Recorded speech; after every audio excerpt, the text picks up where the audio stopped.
أعوذ بالله من الشيطان الرجيم بسم الله الرحمن الرحيم وإذ غدوت من أهلك تبوئ المؤمنين مقاعد للقتال واللہ سمیع علیم۔ اور یاد کرو جب تم اپنے گھر سے صبح سویرے نکلے تھے اور مومنین کو جنگ کے مورچوں پر متعین کر رہے تھے، اور اللہ سب کچھ سننے والا جاننے والا ہے۔ یہ سورہ آل عمران کی 121 نمبر کی آیت ہے۔ گزشتہ درس میں غزوہ احد کے بارے میں تفصیلات آپ کے سامنے آئی کہ یہاں سے غزوہ احد کے بارے میں بیان ہو رہا ہے، جو تقریباً 2-3 رکوعوں تک چلے گی بات۔ تو اس کے جو پس منظر تھا، جو غزوہ احد جو پیش آیا تھا، کن حالات میں پیش آیا تھا اور اس کی محرکات کیا تھے، وہ تفصیلات آپ سن چکے ہیں۔ اس میں یہ بتایا جا رہا ہے کہ اللہ کے نبی صلی اللہ علیہ وسلم سے کہا جا رہا ہے کہ تم اپنے گھر سے صبح سویرے نکلے تھے اور مومنین کو جنگ کے مورچوں پر متعین کر رہے تھے۔ مطلب یہ ہے کہ جو فوجی قواعد کے مطابق آپ صلی اللہ علیہ وسلم نے جو صف آرائی کی تھی اسلامی لشکر کی، اس کے بارے میں اس میں بتایا جا رہا ہے کہ کس طریقے سے آپ نے ترتیب دیا تھا۔ یعنی پیچھے کی جانب احد کے پہاڑ کو رکھا گیا اور سامنے قریش کا لشکر تھا، اور بازو میں ایک ایسا دورہ باقی بچ گیا تھا جہاں سے خطرہ تھا کہ دشمن اس پر سے آ کر حملہ کر سکے۔ اس پر آپ صلی اللہ علیہ وسلم نے 50 تیر اندازوں کو بٹھا کر حضرت عبداللہ بن جبیر رضی اللہ تعالیٰ عنہ کو اس کا امیر مقرر کر دیا تھا، اور کہا گیا تھا کہ تم لوگ یہیں پر رہنا اور اس حصے کی حفاظت کرتے رہنا، اور ہمارے قریب کسی کو بھی پھٹکنے نہیں دینا، چاہے حالات کچھ بھی ہو جائے، چاہے پرندے ہماری بوٹیوں کو نوچ کر کھا لیں، لیکن تم لوگ وہاں سے نہیں ہٹنا۔ یہ ہدایتیں ان کو دی گئی تھی۔ اس کے بعد جنگ کے جو حالات پیش آئے اس کا تذکرہ یہاں سے کیا جا رہا ہے۔ اذ ہمت طائفتان منکم ان تفشلا واللہ ولیہما وعلی اللہ فلیتوکل المؤمنون۔ اس وقت تم میں سے 2 گروہ کمزوری دکھانا چاہتے تھے، حالانکہ اللہ ان کا مددگار تھا اور وہ اللہ ہی پر اور اہل ایمان کو بھروسہ رکھنا چاہیے۔ اس میں 2 گروہوں کا تذکرہ اللہ تعالیٰ فرما رہے ہیں جو بزدلی دکھائی تھی اور جو کمزور پڑ گئے تھے، پست ہمت ہو گئے تھے۔ وہ 2 گروہ کون تھے؟ 2 جو قبیلے تھے بڑے بڑے، خزرج اور اوس۔ تو خزرج کے جو ہے بنو سلمہ اور قبیلے اوس کے بنو حارثہ، یہ 2 چھوٹے چھوٹے گروہ ان کے تھے۔ اس میں سے وہ اس وجہ سے کمزوری بتائے تھے کہ جو منافقوں کا جو سردار جو تھا عبداللہ بن ابی، وہ 300 لوگوں کو لے کر جب نکل گیا تو ان کو یہ حیرانی اور پریشانی ہوئی اس کو دیکھ کر۔ یہ لوگ بھی پست ہمت ہونے لگے، لیکن اللہ تعالیٰ نے ان پر سکینت نازل کی اور ان کی دستگیری فرمائی، اور وہ جو خیالات ان کے دل میں آ رہے تھے اس کو وسوسے کی حد تک ہی رکھا اور ان کی مدد فرمائی۔ اللہ تعالیٰ اس آیت میں انہی کا تذکرہ فرماتے ہیں کہ وَعَلَى اللَّهِ فَلْيَتَوَكَّلِ الْمُؤْمِنُونَ، اور پھر فرما دیا گیا آیت کے آخری حصے میں کہ اہل ایمان کو بھروسہ کرنا چاہیے اللہ ہی پر۔ بھروسہ اصل میں کسے کہتے ہیں؟ توکل جسے کہا جاتا ہے۔ توکل جو ہے اللہ ہی پر اعتماد کرنے کو کہا جاتا ہے، یعنی جو ساز و سامان کی کثرت اور چیزوں کی کثرت جو ہوتی ہے اس پر اعتماد نہیں کرنا، مادی چیزوں پر اعتماد نہیں کرنا، بلکہ اللہ کی ذات پر اعتماد کرنا، اور جو مادی چیزیں ہیں اس کو اپنی بقدر استطاعت اور طاقت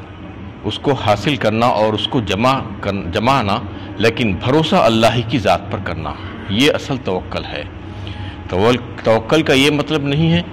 کہ جو ظاہری اسباب ہے وہ ظاہری اسباب کو بالکل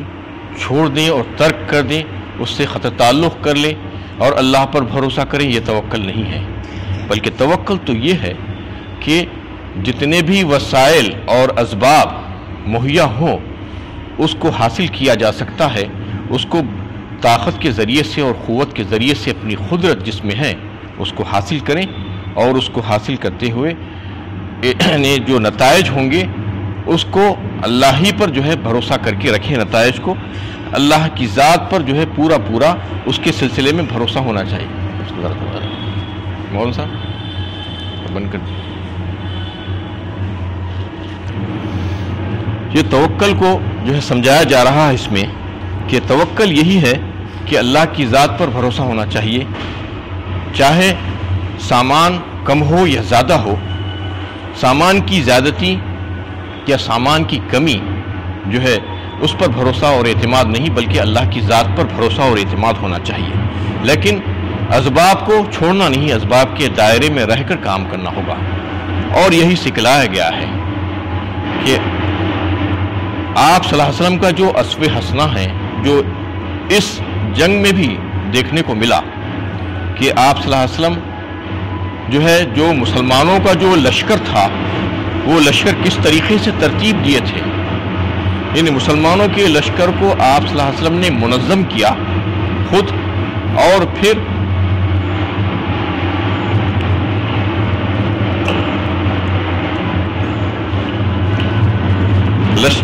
آپ صلی اللہ علیہ وسلم نے مسلمانوں کے لشکر کو منظم کیا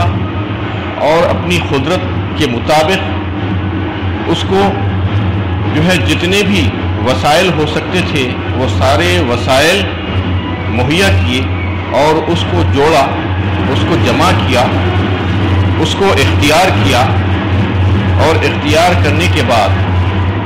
محاذ جنگ پر خود آپ بنفس نفیس تشریف لے گئے اور مسلمانوں کے مورچوں کو آپ نے ترتیب دیا۔ یہ سارے کام آپ نے کیے، یعنی یہ بتانے کے لیے کہ مادی طاقتیں یہی ہیں، مادی طاقتوں کو استعمال کرنا اور مادی وسائل اور اسباب جو ہیں اس کو جتنا ممکن ہو سکے، جتنا قدرت میں ہو اس کو اختیار کیا جائے، یہی توکل ہے۔ توکل یہ نہیں ہے کہ ساری چیزوں کو چھوڑ دیا جائے اور اللہ پر بھروسہ کیا جائے۔ جیسا کہ آپ صلی اللہ علیہ وسلم سے کسی نے سوال کیا کہ یا رسول اللہ توکل کسے کہتے ہیں، تو آپ صلی اللہ علیہ وسلم نے کہا کہ یہ اونٹ جو ہے اس کو پہلے باندھو اور پھر اللہ پر بھروسہ کرو، یہ توکل ہے۔ یعنی چھوڑ دینا اور اس کے اوپر اس کے بعد پھر اللہ پر بھروسہ کرنا یہ توکل نہیں ہے، بلکہ جتنے اسباب ہو سکتے ہیں اتنے اسباب اور وسائل کو اختیار کر لینا، اس کے بعد پھر اللہ کی ذات پر بھروسہ کرنا، یہ اصل توکل ہے۔ مومن اور غیر مومن کا فرق یہیں پر معلوم ہوتا ہے۔ مومن اسباب پر ناز فخر نہیں کرتا، اسباب کے حاصل ہونے پر اسباب کو حاصل کرتا ہے۔ اسباب ایک نعمت ہے، اللہ تعالیٰ کی طرف سے پیدا کردہ چیزیں ہیں، وہ اسباب و وسائل کو مکمل طور پر حاصل کرنے کی کوشش کرتا ہے، لیکن نظر اس کی مسبب الاسباب کی طرف ہوتی ہے، اور کافر جو ہوتا ہے وہ اسباب کو وہ بھی اختیار کرتا ہے، حاصل کرتا ہے، لیکن ساری تکودو اس کی اسباب ہی کی طرف ہوتی ہے، اس کی نظر ساری اسباب ہی کی طرف ہوتی ہے۔ اسی لیے آپ دیکھتے ہیں کہ جہاں کہیں پر فائدہ ہو نظر آ جائے اس کو ہاتھ جوڑ دیتا ہے، سجدہ کر دیتا ہے،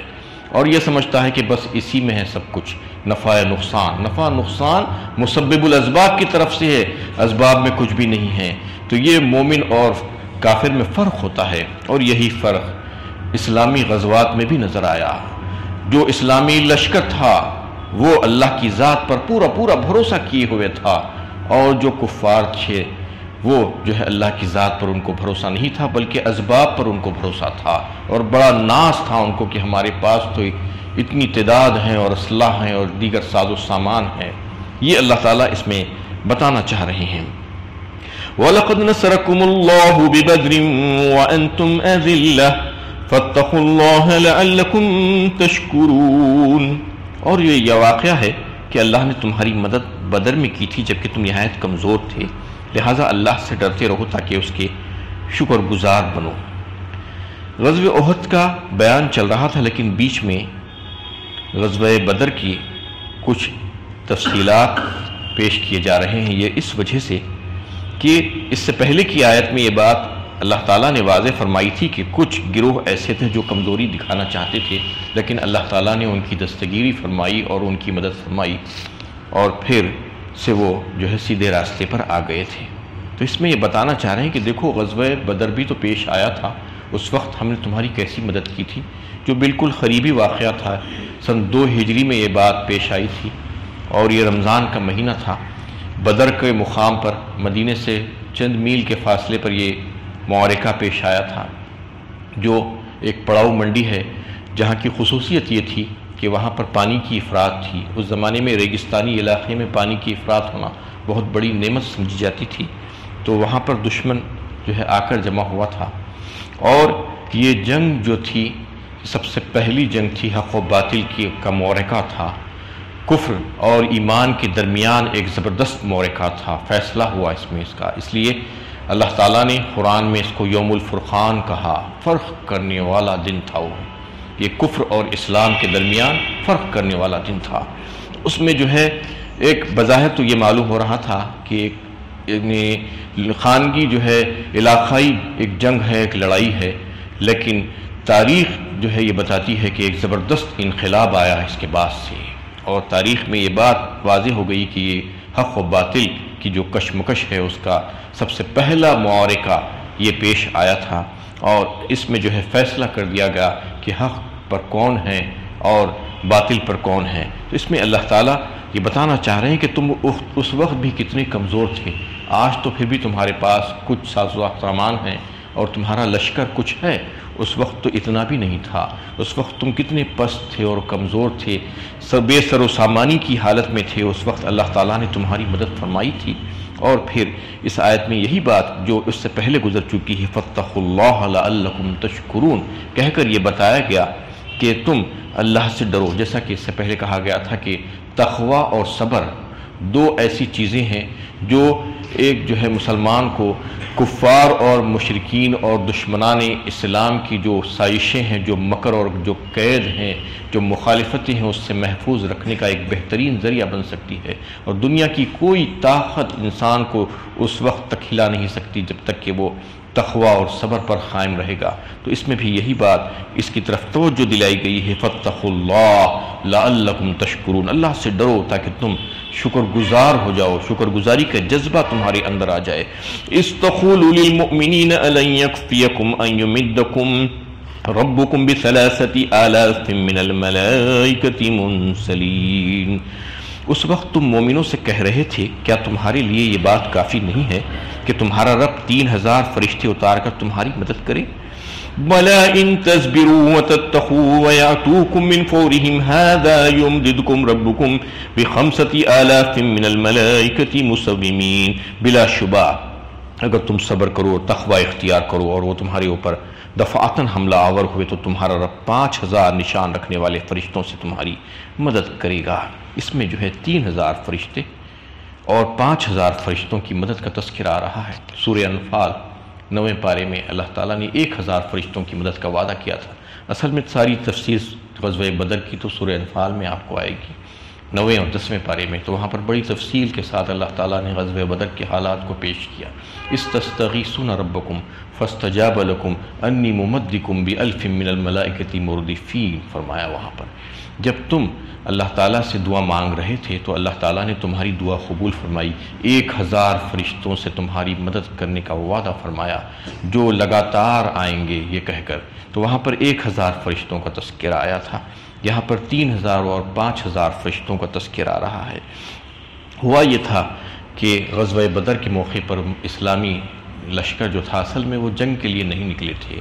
وہ لوگ ایک جو قافلہ آ رہا تھا ملک شام سے، تجارتی قافلہ، اس پر چھاپا مار کر ان سے ان کا مال حاصل کرنا چاہ رہے تھے، اس لیے کہ وہ لوگ مسلمانوں کو بہت ستائے تھے، اور اب ایک موقع ملا تھا کہ ان کو کچھ تھوڑا سا جو ہے تکلیف پہنچانے کا، تو وہ موقع سے فائدہ اٹھانے کے لیے گئے تھے، جبکہ ان کو جنگ کی اجازت تھی بھی نہیں۔ تو اس وقت وہ جب پہنچے وہاں بدر کے قریب تو ان کو پتہ چلا کہ کفار کا جو ہے ایک بہت بڑا لشکر جرار جو ہے مکے سے نکلا ہے ان سے جنگ کرنے کے لیے، اور وہ بڑے غیظ و غضب کی حالت میں ہیں اور بڑی جو ہے زبردست لشکر لے کر آ رہے ہیں۔ تو یہ لوگ جو مسلمان جو تھے وہاں پر ان کے تو جو ہے ہوش وہاں پر خطا ہونے لگے اور گھبراہٹ طاری ہونے لگی، لیکن ان کے پاس جو جوش و خطال بھی تھا اس کا بھی ملا جلا رد عمل ان کے پاس تھا، کبھی خوف بھی ہو رہا تھا، گھبراہٹ بھی ہو رہی تھی، اور پھر قتال کے تعلق سے ان کے دل میں جذبہ بھی آ رہا تھا کہ یعنی مسلمان جو ہے اللہ کی راہ میں جنگ کرنا چاہیے، یہ ساری چیزیں ان کے دل میں آ رہی تھی۔ اسی حالت میں انہوں نے اللہ تعالیٰ سے دعا اور فریادیں کی، تو وہ فریاد اور دعا کا تذکرہ اللہ تعالیٰ سورہ انفال 9ویں پارے میں کی ہے کہ جب تم نے مانگا ہم سے تو ہم نے قبول کی تمہاری دعا کو۔ استستغیثون ربکم فاستجاب لکم انی ممدکم بألف من الملائکۃ مردفین، 1000 فرشتوں سے مدد کا وعدہ کر کے جو ہے تمہارے لیے بھیجے جانا جو ہے وعدہ کیا گیا، اور یہاں پر کہا گیا کہ 3000 فرشتے، اور اگر جو ہے تم ثابت قدم رہو گے، اور ایک مشروط طور پر دوسرا اور ایک وعدہ یہاں پر جو کیا گیا کہ بلا ان تصبروا وتتقوا ویاتوکم من فورہم، اور اگر کفار ایک اچانک تمہارے اوپر حملہ آور ہو جائیں تو 3000 کی جگہ 5000 فرشتے بھیجے جائیں گے۔ یہ سارے وعدے کیے گئے، اور واقعتاً یہ ہوا۔ بتایا جاتا ہے، زیادہ تر مفسرین کی رائے ہے کہ 1000 فرشتوں کو اللہ تعالیٰ نے غزوہ بدر میں نازل کیا تھا۔ تو اصل اس میں بات یہ ہوتی ہے کہ فرشتوں کو بھیجا جانے کا مطلب کیا تھا؟ 1000، 5000 فرشتے، 3000 فرشتے یا 1000 فرشتے، جبکہ طبعی طور پر فرشتوں کو اللہ تعالیٰ نے اتنی طاقت اور قوت عطا فرمائی ہے کہ ایک فرشتہ ساری بستی قوم لوط کی جو تھی اس کو پلٹا دیا تھا۔ ایک فرشتوں کو اتنی طاقت، حضرت جبرائیل امین آ کر اللہ کے حکم سے پوری کی پوری بستی کو الٹا دیے تھے۔ تو پھر 1000 فرشتوں کی کیا ضرورت پڑتی ہے؟ اس میں یہ سوچنے والی بات ہوتی ہے۔ ایک چیز تو یہ ہے کہ نہ 1000 فرشتوں کی ضرورت پڑتی ہے، نہ 5000 فرشتوں کی، نہ 3000 فرشتوں کی۔ اللہ تعالیٰ کسی کی مدد کرنا چاہتے ہیں تو وہ کسی کے محتاج نہیں ہیں، نہ وہ فرشتوں کے محتاج ہیں، بس ان کو تسلی دینا مقصود تھا، جیسا کہ اگلی آیت میں یہ بات آ رہی ہے وَمَا جَعَلَهُ اللَّهُ إِلَّا بُشْرَى لَكُمْ وَلِتَطْمَئِنَّ قُلُوبُكُمْ بِهِ وَمَا النَّصْرُ إِلَّا مِنْ عِنْدِ اللَّهِ الْعَزِيزِ الْحَكِيمِ۔ اللہ تعالیٰ نے اسے تمہارے لیے بشارت بنایا، اور تاکہ تمہارے دل اس سے مطمئن ہو جائیں، ورنہ نصرت تو اللہ ہی کے پاس سے آتی ہے جو غالب بھی ہے اور حکیم بھی ہے۔ یہ بتانا مقصود ہے کہ یہ بشارت اور خوشخبری ہے مسلمانوں کے لیے، اور ان کو تسلی ہے، ان کو ثابت قدم رہنے کے لیے، اطمینان قلب کے لیے۔ فَثَبِّتُوا الَّذِينَ آمَنُوا سَأُلْقِي فِي قُلُوبِ الَّذِينَ كَفَرُوا الرُّعْبَ فَاضْرِبُوا فَوْقَ الْأَعْنَاقِ وَاضْرِبُوا كُلَّ بَنَّانٍ، فرمایا سورہ انفال ہی میں، یعنی ثابت قدمی کے لیے، ایمان والوں کے لیے، اور کفار کو روب میں ڈالنے کے لیے اللہ تعالیٰ نے یہ وعدہ کیا تھا، ورنہ ایک فرشتے کی بھی ضرورت نہیں پڑتی، اور اگر ایک بھی فرشتہ میدان جنگ میں آ جاتا تو سارے کے سارے کفار مارے جاتے۔ کون بچ سکتا تھا فرشتوں سے مقابلہ کر کے؟ اس میں یہ بتایا جا رہا ہے کہ یہ تو صرف اللہ تعالیٰ نے خوشخبری دی تھی مسلمانوں کو کہ وہ، جیسا کہ ایک انسان کو جو ہے جب یہ معلوم ہو جاتا ہے کہ کوئی بڑے آدمی کی سرپرستی اس کے ساتھ ہے، سر پر ہاتھ ہے، تو کیا کرتا ہے؟ وہ بڑی دلارانہ انداز میں جو ہے کام کرتا ہے، یہ سمجھتا ہے کہ میرے ساتھ تو وہ بڑا آدمی ہے، وہ میری مدد کرے گا، مجھے بچا لے گا۔ بالکل اسی طریقے سے انسان کی جو فطرت ہے اس کے مطابق اللہ تعالیٰ نے فرشتوں کو بھیجنے کا وعدہ کیا، اور فرشتوں کو بھیجا بھی۔ جب وعدہ کیا تو 1000 فرشتوں کو بھیجا، 3000 اور 5000 کی نوبت نہیں آئی، ضرورت نہیں پڑی، اس لیے کہ وہ مشروط طور پر وعدہ کیا گیا تھا کہ اگر کفار اچانک تمہارے اوپر حملہ آور ہو جائیں گے تو ہم